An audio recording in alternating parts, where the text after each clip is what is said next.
On the 1st of September 2014, my first novel, Back in the Frame, was published, and since it was published, my life has been very busy. Shortly after my book being published, I was interviewed by a few different newspapers, and an article was written about me in the Jewish Telegraph. And soon after that, I was asked to talk to a class in school about my book, and I've also talked on the radio about my book, and lots of people have been following what I've been doing. And they've been telling me that they just want to hear me talk.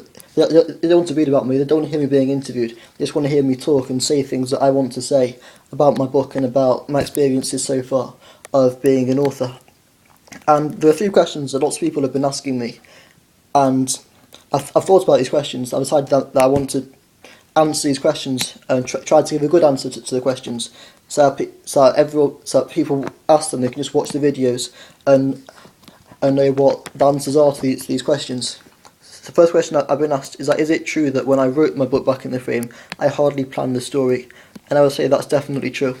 There are lots of pages, lots of ideas in the book that I'd think about the idea a few pages before I wrote them.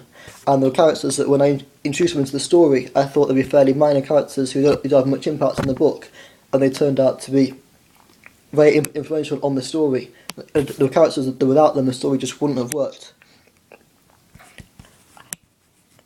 And there was one character that I killed, and I had no idea that I was going to kill him until just before I killed him.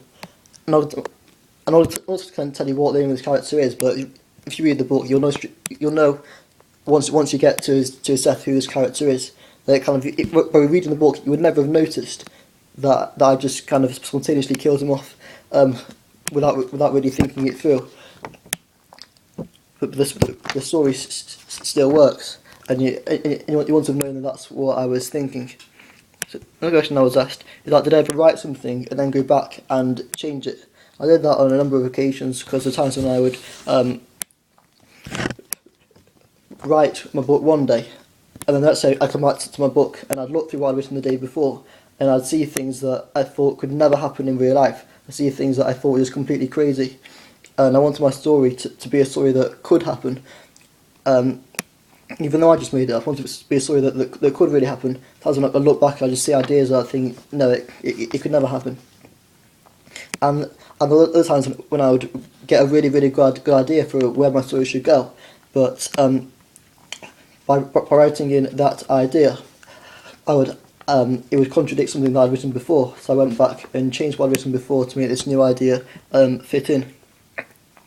Now, another question I've been asked is how did I think of the ending for my book? And there's a whole story behind that. Because while I was writing the book, I thought of 2 endings. There was one ending which was basically a fairy tale, happily ever after ending, where Mr. Player has everything that he wants.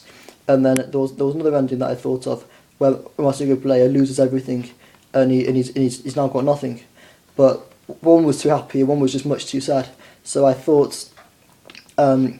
So when I was most of the way through writing the book, I thought of an ending that was kind of in between the two. It wasn't too happy and wasn't too sad. And I think that ending was the right ending for the book. So that's all I've got to say for now. If anybody's got any more questions, just leave a comment on this video, and then I'll make another video and answer those questions.